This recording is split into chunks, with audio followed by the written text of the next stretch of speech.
নমস্কার বন্ধুরা, ক্রেজিবাম ফ্যামিলির আর একটা নতুন ব্লগে তোমাদেরকে অনেক স্বাগত। বাজে এখন সকাল ওই 5টা কত দেখলাম 55, মানে 6টার কাছাকাছি বাজে। আমি আর আরুষ একটু যাচ্ছি সি বিচের দিকে, কারণ আজকে আমাদের ফেরা।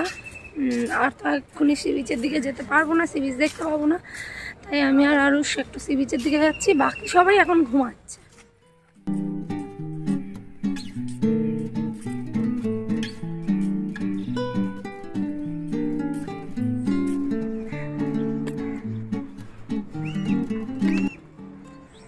দেখো, হোটেল থেকে মাত্র 2 মিনিট হেঁটেই চলে এলাম সমুদ্রের একদম পাড়ে। আর এই যে এখন কিন্তু জলটা অনেক দূরে আছে, যতবার আসছি জল একদম কাছাকাছি, যার জন্য নামতে পারছিলাম না। আর এই যে সামনে দেখছো, এটা হলো ঢেউসাগর। আমাদের হোটেলটা কিন্তু একদম ঢেউসাগরেরই পাশে। কত মাছ কোথায় গেল দেখে যাওয়া, দেখে হাঁটিস, কত মাছ।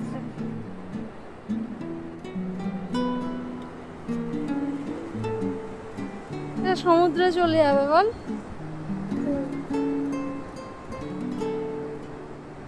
ভর্তি মাছ।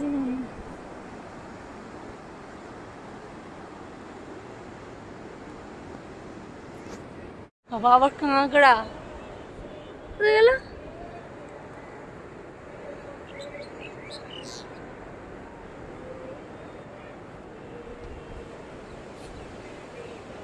এখানে মাছ আছে রে বাবাই। সকালবেলা সমুদ্র পাড়ে এলে কিন্তু এই জিনিসগুলো দারুণ লাগে। অন্য সময় কি হয়, প্রচণ্ড ভিড় থাকে, কিন্তু এই সময় দেখো ফাঁকায় ফাঁকায় পরিবেশটা আলাদাভাবেই উপভোগ করা যায়। আর এই যখন ছোটোবেলায় আসতাম, এইগুলোই আমার কাজ ছিল। পুরী যাই আর দীঘা যাই, এই ছোট ছোট ঝিনুকগুলো কুড়িয়ে বেড়াবো। আর একটা জিনিস দেখেছি, পুরীর ঝিনুকগুলো কিন্তু অন্যরকম আর এখানেরগুলো অন্যরকম। তা আমার দেখা দেখি আবার ওদিকে আরুষও তাই করছিল। সি বিচ থেকে ঘুরে এসে ব্রেকফাস্ট করে নিয়েছি আমরা। 9টা 6 বাজে এখন বেরিয়ে যাব। যত তাড়াতাড়ি বেরোনো যায় ভালো, তত তাড়াতাড়ি গিয়ে পৌঁছাবো। আর দুপুরবেলা কোলাঘাটে ইচ্ছা আছে, খাওয়া দাওয়া করে নেবো। এখন ব্রেকফাস্ট হলো আলুর পরোটা আর পুরি সবজি, দুরকম নেওয়া হয়েছে, দুরকম মিশিয়ে মিশিয়ে খাওয়া হয়েছে। আর একটুখানি মুড়ি খেয়েছি আমি, ওই তরকারি দিয়ে আলুর দম দিয়েছিল, পেটটা কেমন কেমন করছে, ওই জন্য একটু মুড়ি খেলাম। তো চলো এবার বেরিয়ে যাই। দীঘাকে টাটা, আবার কবে আসা হয় এখন। কি বলছো বলো? দীঘাতে একটা আলাদা এক্সপিরিয়েন্স হলো এবারে। খাওয়া দাওয়া কিন্তু হোটেলে ভালো দিয়েছিল। হোটেলে যে কটা খাবার আমাদের দিয়েছিল, ডিনার বলো, লাঞ্চ বলো, ব্রেকফাস্ট বলো, সব কটা খাবারই ভালো ছিল, যথেষ্ট রিজনেবল রেট। না না, তোমাদের কার্ডটা একবার দেখিয়ে দিই। মানে অন্য জায়গার থেকে তো তুলনামূলক আমার মনে হচ্ছে ঠিকই আছে, অন্য জায়গায় যেরকম। তবে হ্যাঁ, চায়ের দামটা একটু বেশি। তবে চা আমরা খাইনি বললেই চলে, দুটো বাবা বারবার চা খায়, ওই জন্য একটু এখানে যে ম্যানেজার ছিল বলেছিলাম, ম্যানেজারকে বলে ওই একটা কেটেল আর টি ব্যাগের ব্যবস্থা করেছিলাম। কেটেল থাকে মানে ওদের কাছে আছেও, কিন্তু ওই যে বললাম এত বেশি মানুষের ঢল নেমেছে, এত বেশি, ওরা সব সরিয়ে দিয়েছে, কিচ্ছু রাখেনি। তো যাই হোক, চেয়ে নিয়েছিলাম, এখনও চা করে দিয়ে এসেছি, এখনও বসে বসে চাই খাচ্ছে ওরা। ওরা দিনে 50 বার করে চা খায়, ওই চিনি ছাড়া তো খায়, শুধু লিকারটাই খায়। কেটলে করে জল গরম করে টি ব্যাগ ভিজিয়ে দিচ্ছে, একটা টি ব্যাগে তোমার 2 কাপ 3 কাপ মতো হয়ে যাচ্ছে। দাঁড়াও তোমাদের এটা দেখি, দেখো বিপি ইন্টারন্যাশনাল।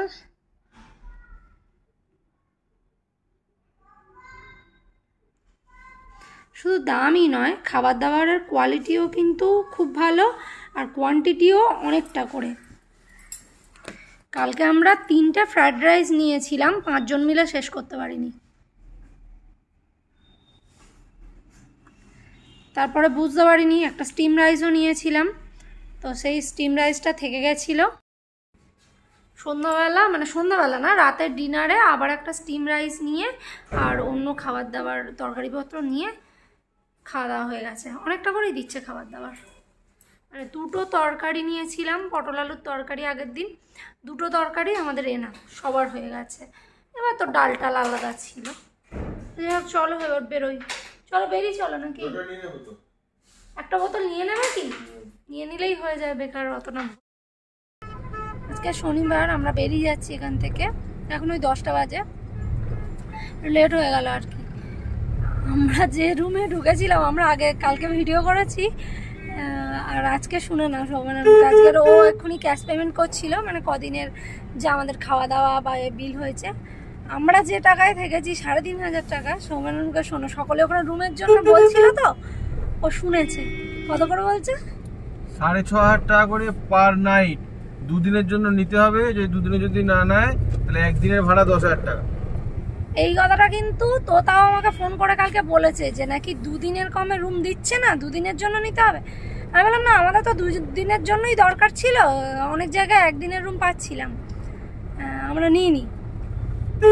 বলো না এরকম দেখছিলাম, ও ফোনে টোনে দেখেছে তো, আজকে সেটা সত্যি হলো। শনি রবিবার তো, মানে 2 দিনের জন্য রুম নিতে হবে, তাহলে 6,500 টাকা করে পার নাইট ভাড়া, ওই সেম রুম। আর যদি তাই না হয়, একদিনের জন্য নাও, তাহলে একদিনে 10,000 টাকা। লোকগুলো দেখাও, দাঁড়িয়ে দেখাও, লোক দেখাও। সব লাইন দিয়ে দাঁড়িয়ে আছে, হোটেল পায়নি।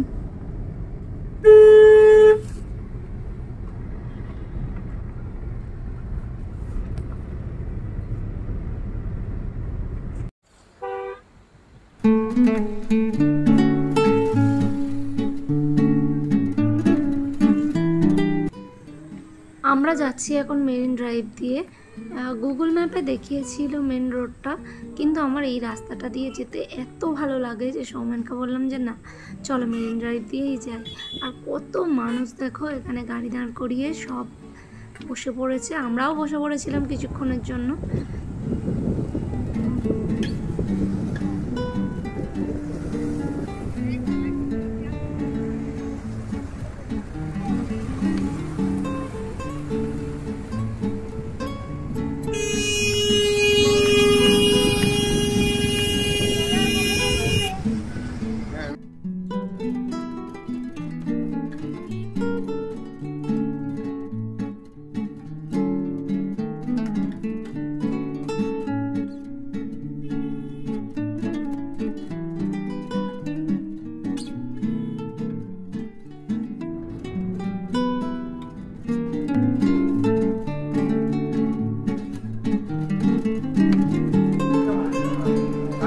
দেখতে দেখতে চলে এলাম কোলাঘাটে। আর কোলাঘাটে ঢুকতে আমাদের বেজেছিল ওই 1:45 মতো।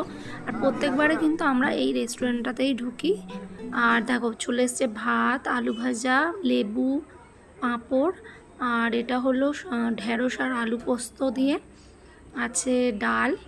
আমাদেরকে পরে শুক্তো দেওয়া হয়েছিল থালাতে। এখানে আছে চিকেন, আর আমার বাবার জন্য আছে মাছ, বাবা যেহেতু চিকেন খায় না। আর এই বাবার জন্য আছে চিকেন। এখানকার খাবারগুলো কিন্তু ভীষণ গরম গরম দেয়, আর খেতেও খুব সুস্বাদু লাগে, যার জন্য খিদের সময় তো গরম গরম যাই দিক না কেন দারুণ লাগে। চলো খেয়ে দিয়ে নিই, আর খেয়ে দিয়ে নিয়েই এখান থেকে বেরিয়ে যাব, একেবারে টানা বাড়ি গিয়ে থামবো।